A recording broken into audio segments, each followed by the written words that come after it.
First it was Trayvon. No, it Hey, was hello everyone. Welcome to or was it season 5, episode 6 of Life Story Podcast. I hope that you're all doing well. I'm excited about doing this podcast. I know it's been a while since the last one. But before we get started, I just want to say thank you to everyone who's been listening. We know that we have folks listening really just all over the world. So for that, I am thankful. We don't take you guys for granted. You know, there's so much else you could be doing with your time. So thank you. This episode is going to be titled Promised Land. And it's an interesting one, but stick with us and we'll try to make it make sense. The idea came to me as the first verse shows. When it says first it was Trayvon, no, it was Malcolm, or was it Martin? My memory fails me sometimes. I'm sure George didn't know he was next. You can tell these names are synonymous with the lives of Black people in the United States. But this episode is not going to be just about the lives of Black people in the United States. It's about the idea of a promised land. What does it mean? My first thought that I can maybe is relatable is, well, I've read the Bible many times in my life, and you can go back to the story of Abraham and how God made him a promise that he would give him and his descendants an inheritance. And when the children of Israel end up spending time in Egypt and then as slaves, and then eventually God says it's time to go back to the land that I promised Abraham, and that land was the land of Canaan. It's a physical, tangible thing that you can actually say there is a physical allotment of land that's mine, so I'm gonna get that. And I couldn't help but also think of my ancestors and their fight to reclaim the land that had been taken from them under colonialism. Now, this would be a land that their ancestors would have said, it's ours, and they would pass on to their children and their children's children. And at some point, someone took that from them, but the people never lost that connection to the land, and they went after it, and they said, no, we're going to fight, even if it means to the death. We'll fight to reclaim what's ours. And then I was also thinking about the one time that I was in New York in 2018. I was celebrating my 40th birthday with a friend, and we went to visit the Statue of Liberty. And when you get on the ferry to go there, there's this the famous poem that people talk about. Give me your this and that. And when you read that about the masses coming in, the hard-old masses, and you're thinking about all those folks, their eyes focused on this one thing, this one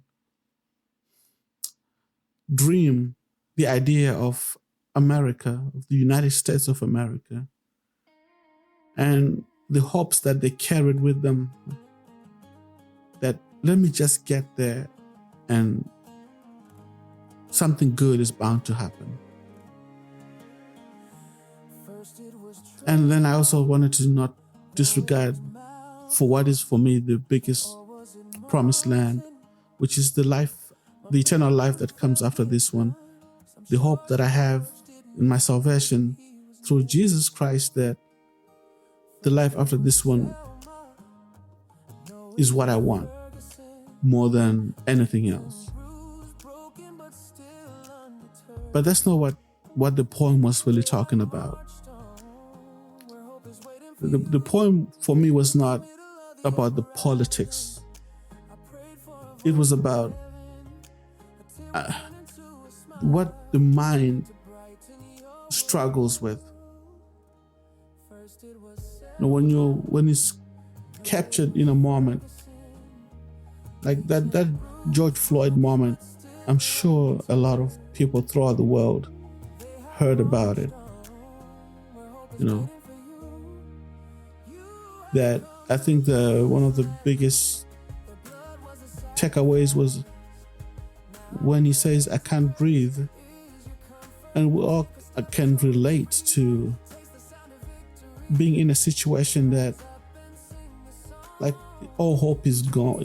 Hope is slipping from you. You may have expected good things, good outcomes,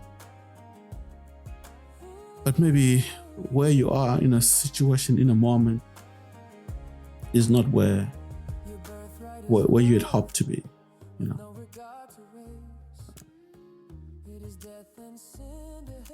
The story of Trayvon Martin, that also happened in my earlier years here in the United States, and it's the idea of, what do others see when they look at me, and how does that impact who I believe myself to be?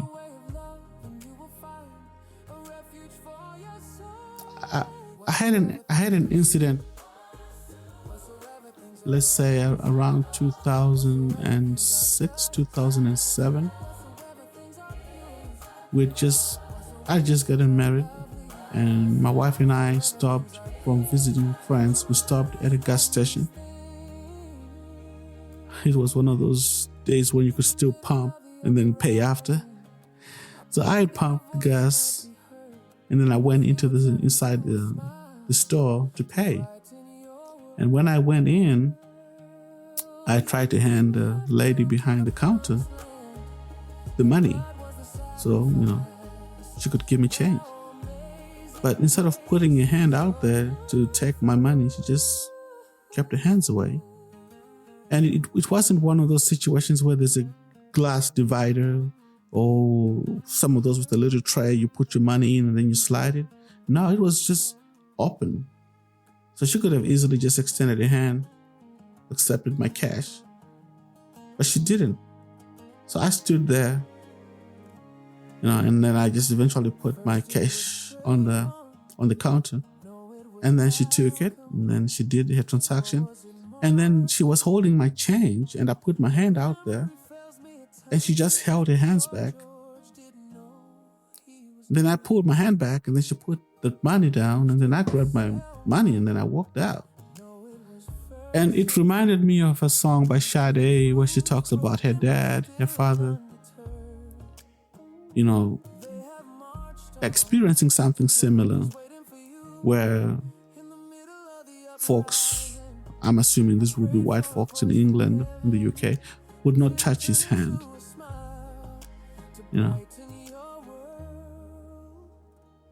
I am already in America. I'm doing well. I'm married. By all measures, I am attaining the promise. Maybe I haven't grabbed a hold of all of it yet, but by all measures, by all appearances, I was getting to it. And another story comes to my mind years before I met my wife. So sometime before 2004, I'll maybe go back to 2002 or 1. I'd gotten a job in a nursing home as a nurse's aide.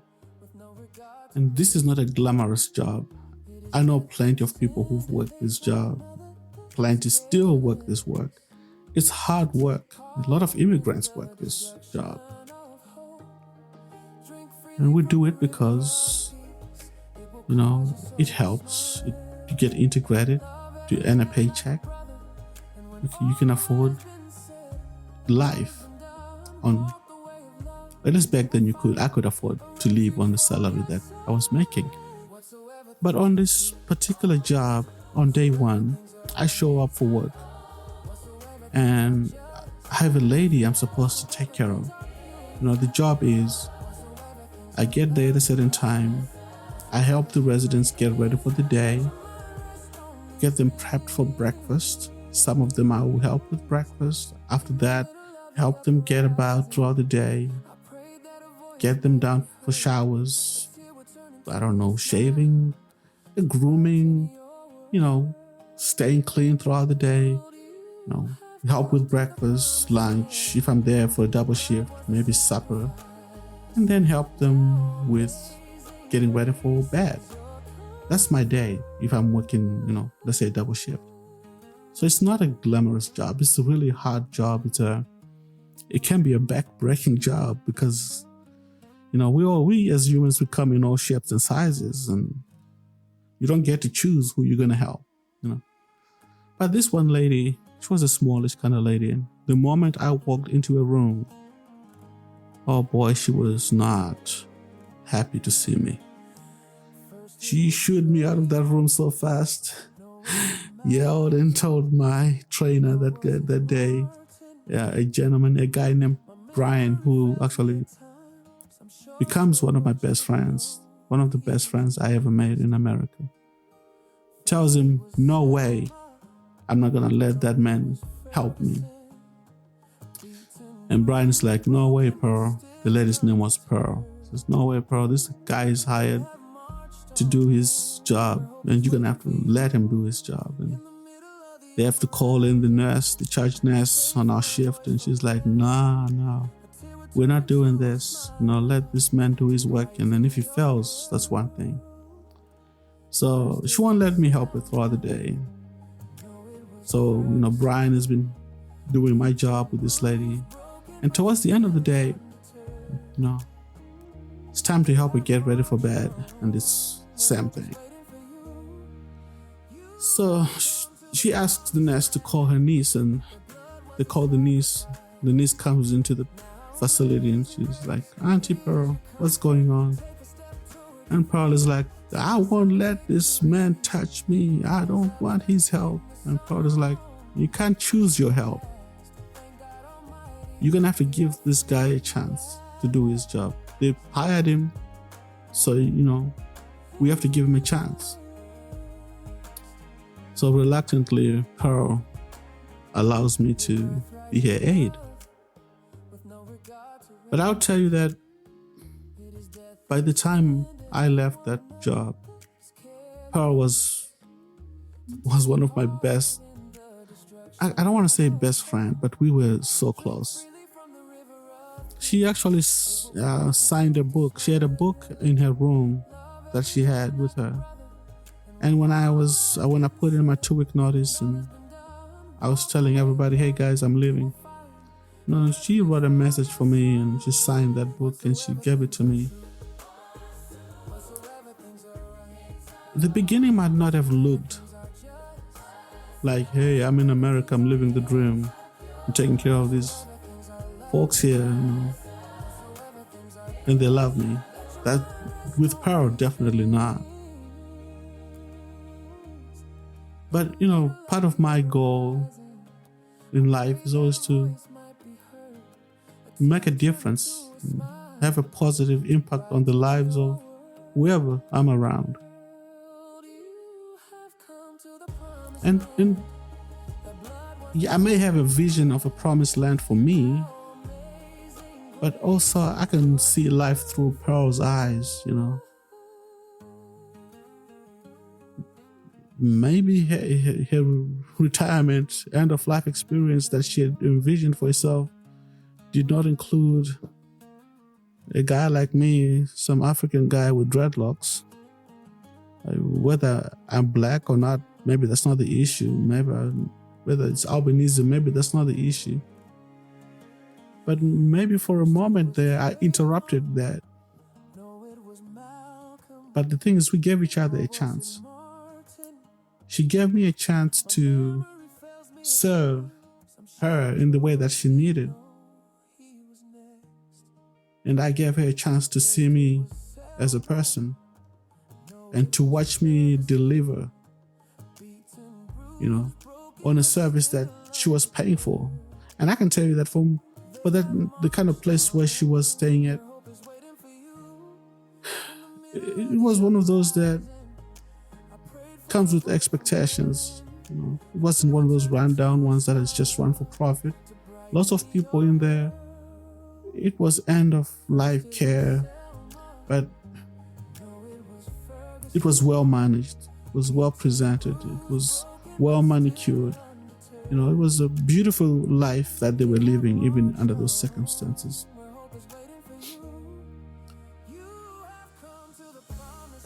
The troubling thing that I see, that my mind was looking at, thinking about Trayvon, a young black man whose life ended in a very unfortunate way because someone else decided that they had the power to end it.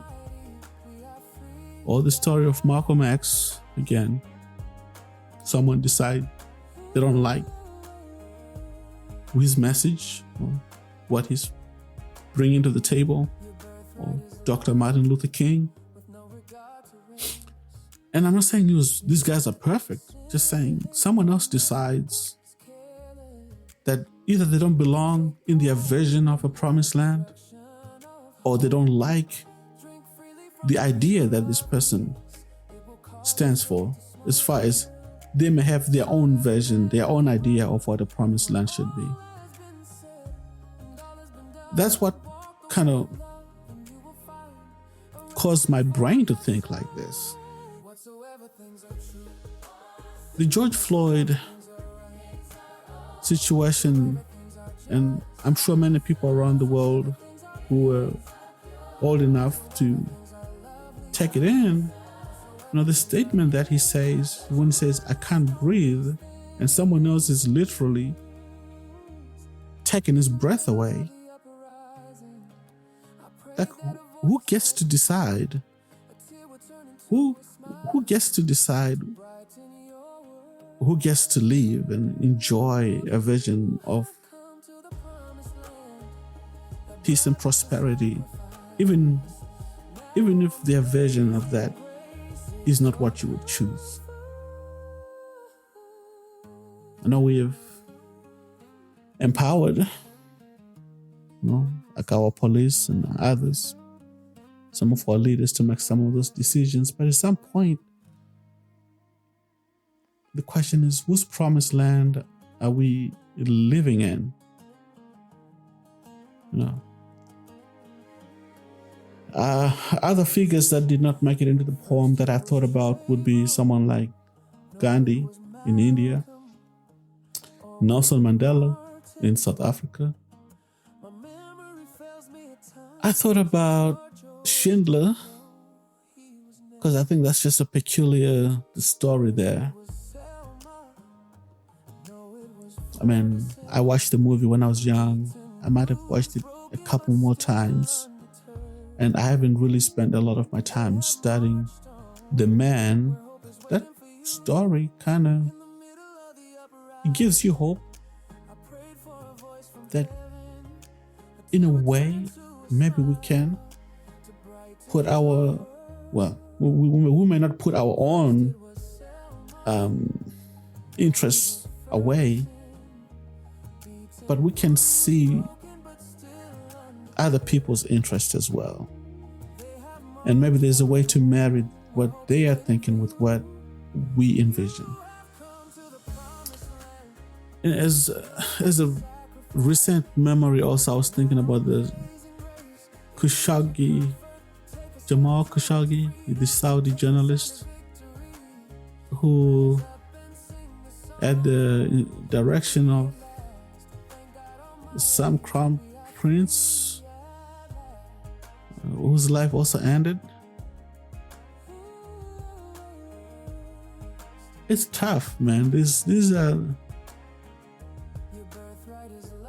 thoughts are not the easiest ones to have, but these are some thoughts that we have to process. I don't remember talking about my mother a lot with regards to these topics. And I'm bringing up my mother now because she is kind of the thread that runs through this project. But when I left home to come to America, and the few times I was able to get her to come and visit and stay with me, she saw certain things, and most of the things that I put in front of her to see are the beautiful things about this land. When we went out to eat, I took her to my favorite spots. When we, shopping, I took her to my favorite stores and those kinds of things. So she probably saw the version of the promised land maybe that she had also hoped for me, her child, that maybe I would get to experience. But I also know that there were instances there when we talked and something was a headline. And I cannot think of the moments where we specifically discussed either a Trayvon or George Floyd, but there are definitely times when things were not well, like 9/11, for example. I'm sure my discussion with her about 9/11 was, are you safe? What are they saying? Are you going to be okay? And ultimately it will be, hey, I'm praying for you, And that brings me to the second verse. It says, in the middle of the uprising, I prayed for a voice from heaven that tears would turn into smiles, a light to brighten up your world. During the Obama campaign, his first campaign, it was all about hope and change. People were going through some hard times, and similar to some of the experiences of our day to day, a lot of people were not achieving what they had set out to achieve. Things were getting out of reach. Right before Obama's election, during the campaign, there was a time when not both of them, but John McCain decided to suspend his campaign, rush back to Washington, and make a big appearance with George Bush so they could talk about what was going on in the economy. And I know those are calculated moves. Yeah, supposed to show the nation that this guy cares about your pocketbook issues.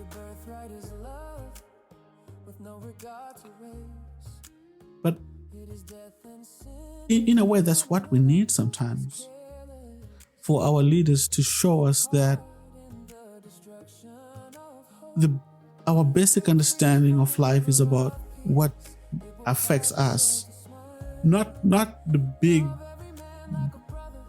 government shutdown discussions. And I'm not saying government shutdowns don't affect us, but by the time we get to a government shutdown, so much more could have been done to help people. By the time we have a law or a bill that says we're going to take away some of the food benefits, healthcare benefits, so much more could have been done to help people shore up. At least let them. We are not just a collective of statistical facts. We are individuals. We have hopes and dreams. We have things that affect us, and sometimes we just want that to be what's on the front page, not what the political idea is. We just want to know the sick are going to be taken care of, the hungry are going to get fed, the homeless are going to get shelter, the children are going to get a good education. So hope and change should not be just a mantra. No one enjoys being hopeless. we all face challenges. And these are what in this poem I also refer to as uprisings. Big and small. And sometimes change in our circumstances is the cure. It's unfortunate that sometimes we spend so much time being pitted against each other, trying to find fault in my neighbor, why they don't deserve this. They are lazy. They're no good. But really, if we take time to look at it,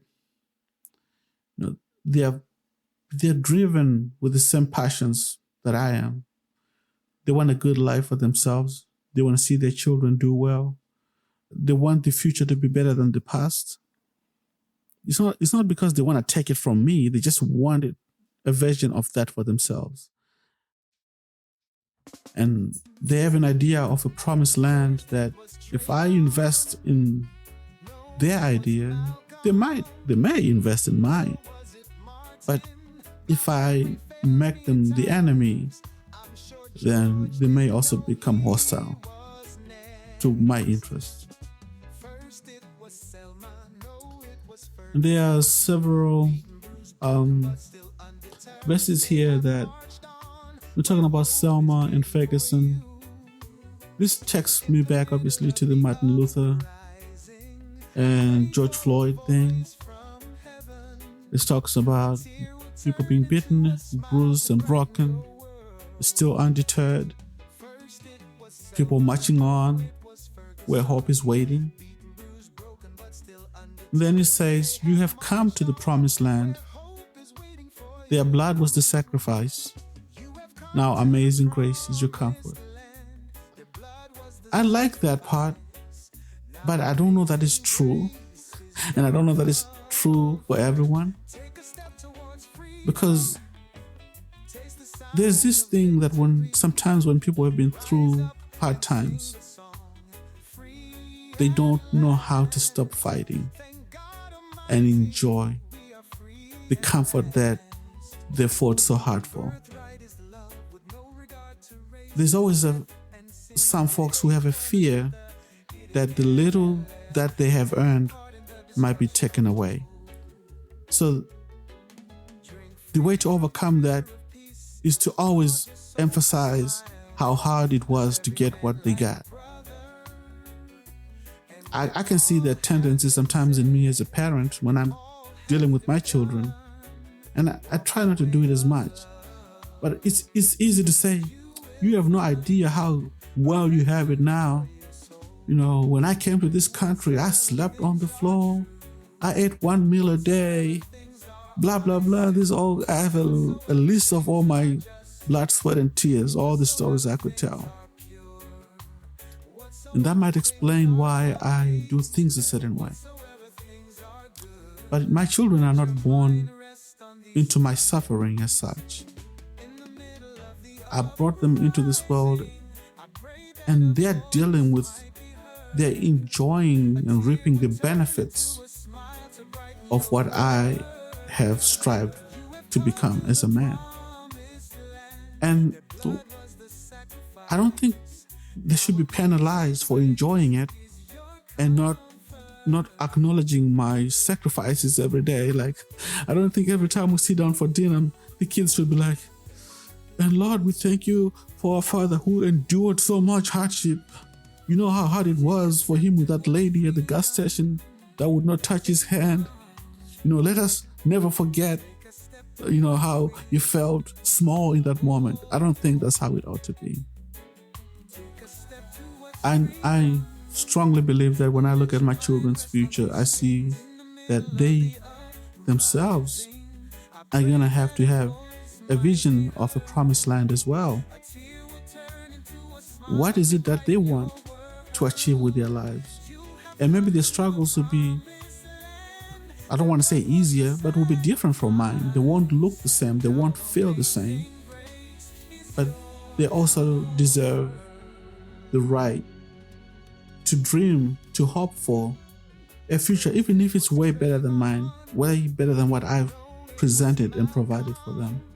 I think every man, every woman, child, male, boy, and girl deserves the right to think of a promised land, one where they can realize the fullness of, I'll say, their potential given to them by God. The next verse says, take a step towards freedom. Rise up and sing the song. Free at last. Thank God Almighty, we are free at last. And the emphasis here that I key on, my mind really keys on, is the rise up. I know there's a lot of, it's not imagery, but I'm borrowing here, right? Some phrasing that is common, the Martin Luther thing, free at last, thank God Almighty. But it's the rise up to me that matters the most. Take a step. You can't just imagine a promised land and not act upon it. The dreams are the driving, they're the fuel, but you still gotta act. Your dreams can be the driving force, you can write them down, but you still have to take actions. Promised lands just don't magically appear.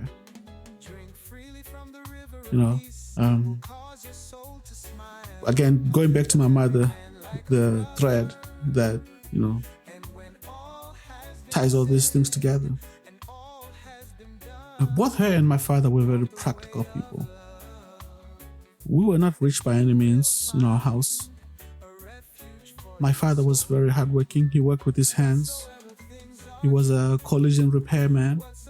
If you had an accident in your vehicle, you brought it to my father. No matter what the shape was, he would straighten it out. He would put it back together. He would put a fresh coat of paint on it. And when the customer came back to pick it up, it looked good as brand new. My mother was the one who took dreams and turned them into reality. If we needed something and we told her what it was, down on her knees she would go. That's that prayer, that's lifting that voice to heaven. But after that, there was always an action plan. This is what we're going to do. The way I ended up here in America is not because this was my dream growing up, but this is an opportunity that came up. And of course, through prayer and planning, this is where I ended up. Those benefits to me, those benefits to my family, my presence here. Not like we're just going to go there and calculate how we're going to take advantage of the situation, but my life would, and did become better. Actions do matter. Her hopes and dreams for me, for the promise of a good future for me, led her to pray and to encourage me to take the steps that brought me here. Now the next verse says, your birthright is love with no regard to race. It is death and sin to hate one another. It is careless to take part in the destruction of hope. The race comes in just because it is a thing where in the world that we live in. But really, I think every birthright, the foundation of the birthright to the human race that everyone should be able to claim is to be loved, to be brought into a world where your parents love you, your community loves you, the friends you make, they love you. Wherever you go, you can take that with you. And I think the antidote, I don't know if that's the right word, but the opposite of that is this carelessness that we carry with us, where instead of letting love be the guiding principle, we want to destroy other people and raise up and just lift ourselves up.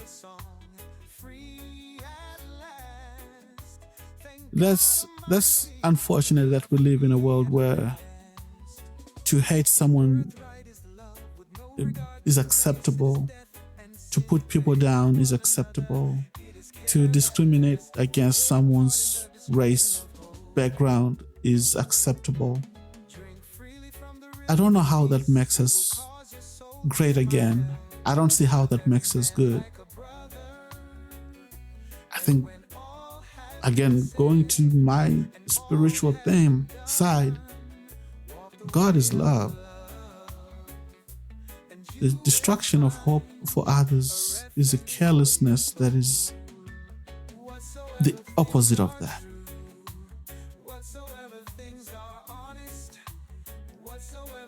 So, again, still talking about this promised land. What is the fun of getting to the promised land if you're going to be the only one there? And there's no one else to share that with? Where's the joy in that? The next verse says, drink freely from the river of peace. It will cause your soul to smile. Love every man like a brother. And when all has been said, and when all has been done, walk the way of love, and you will find a refuge for your soul. The Bible talks about love. Talks about loving God, loving your neighbor. Loving your neighbor as you love yourself. And it talks about a brother being born for adversity. The brother's purpose is to provide support, strength, and purpose during difficult times.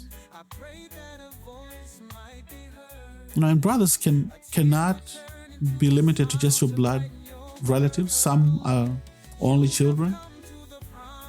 When this rich man comes to Christ and asks about, what he must do, then they go through this loving God, loving your neighbor, and he says, who's my neighbor? We get to the story of the Good Samaritan, and it's just people who do good. You also do good. You can become the neighbor. You can be there for others. Help them, as they're finding their way to a good place.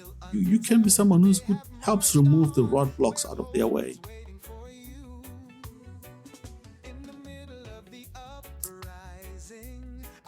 Again, the next part says, whatsoever things are true, whatsoever things are pure, whatsoever things are honest, whatsoever things are just, whatsoever things are lovely, whatsoever things are good, let your mind rest on these things. Now, this is straight out of the Bible, by the way. So it's like a chant. I'm not saying it needs to be a chant. But it's like a slogan. It's like something you can repeat. What are you investing in as part of your understanding of the promised land? For me as a parent, that's the question. Am I investing in guiding them in learning things that are true, pure, honest, just, lovely, good? Their promised land, their future will actually be better off if I can help them embrace these because this is who I want to be. This is the future that I want to build, because that's the foundation that I'm building on for them as well. When I was growing up in the early years of my childhood, even before I was going to school, it was soon after independence, and political activity was still kind of at a high. Like the ruling party had opposition. It was still like, who are we gonna be? Like, we're now free, but who are we gonna be? And the country is trying to establish an identity. It never failed that on at least once a month, the youth would be rallied for political rallies and political this and that. And after they sat down at the fairgrounds, at the rally grounds, they would be sent out. And they would be sent out into the community. And by the youth, I'm talking about high schoolers, some of my older siblings were considered the youth. So those guys, if they go to the rallies and they've been indoctrinated fully, then they'll be sent out throughout the neighborhood to go around. And what they'll be doing as they go around is they'll be singing these political songs. Whatever songs that our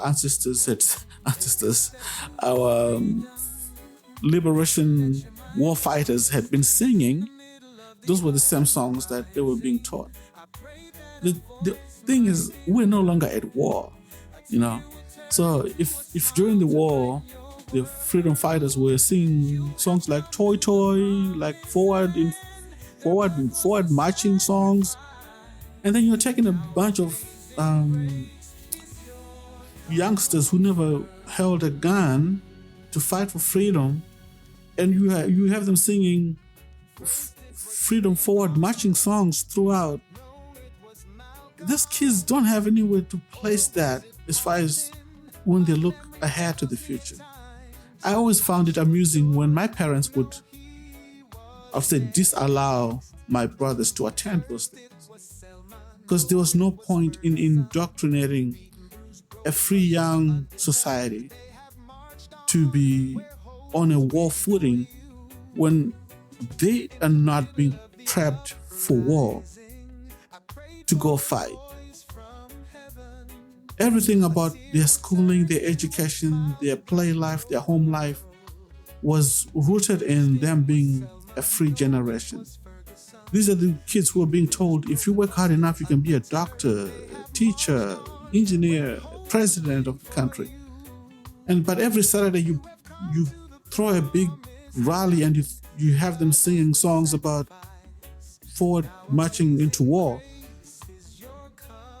But what made it worse is they would send these young kids to houses like ours to grab their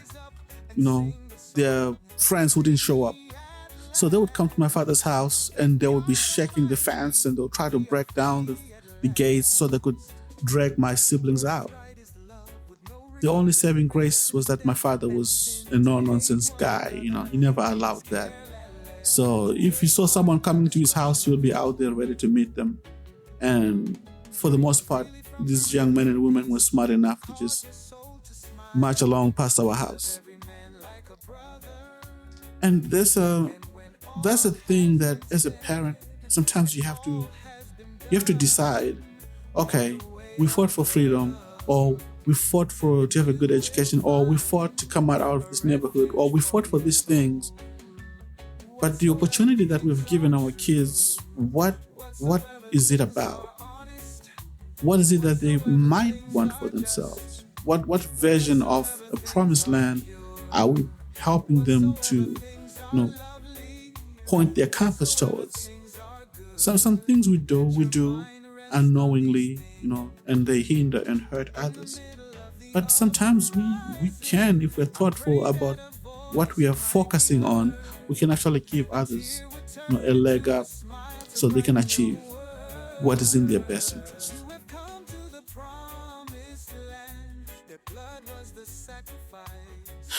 So to conclude my thoughts here,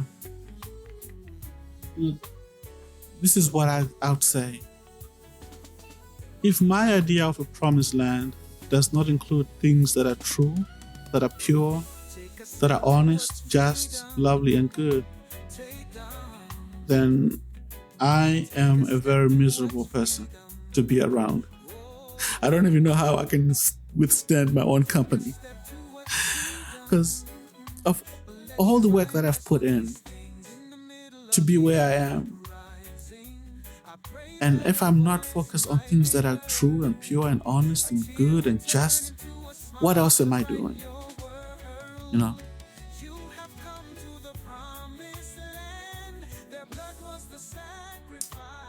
In the middle of the chaos that life on earth is and can be. I am glad that heaven heard my mother's lovely voice, took notice of her tears, and gave her a smile that still brightens up my world. And when I think about my mother, only good things come to mind. And I'll add the same thing. When I think about the way that my parents together invested in my young life, only smiles come to my face. We did go through some rough times as a family.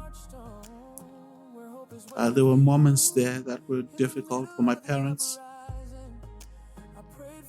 and we lost a lot.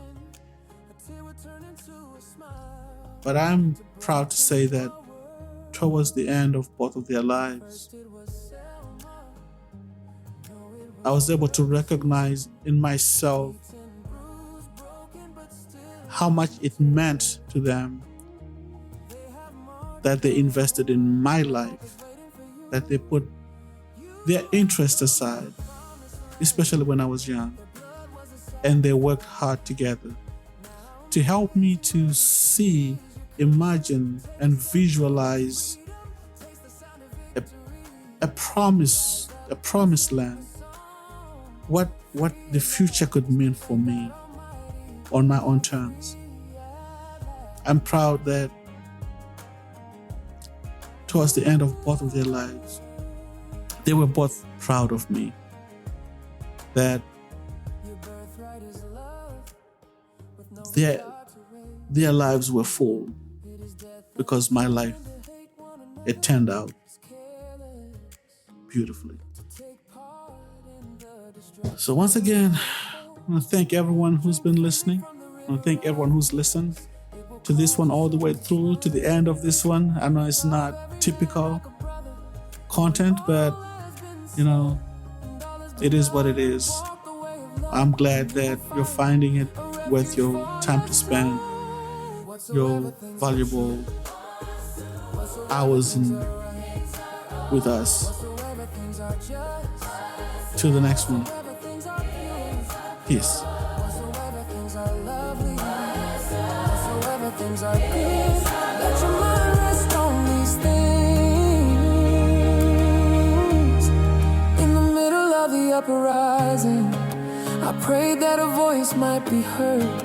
A tear would turn into a smile to brighten your world.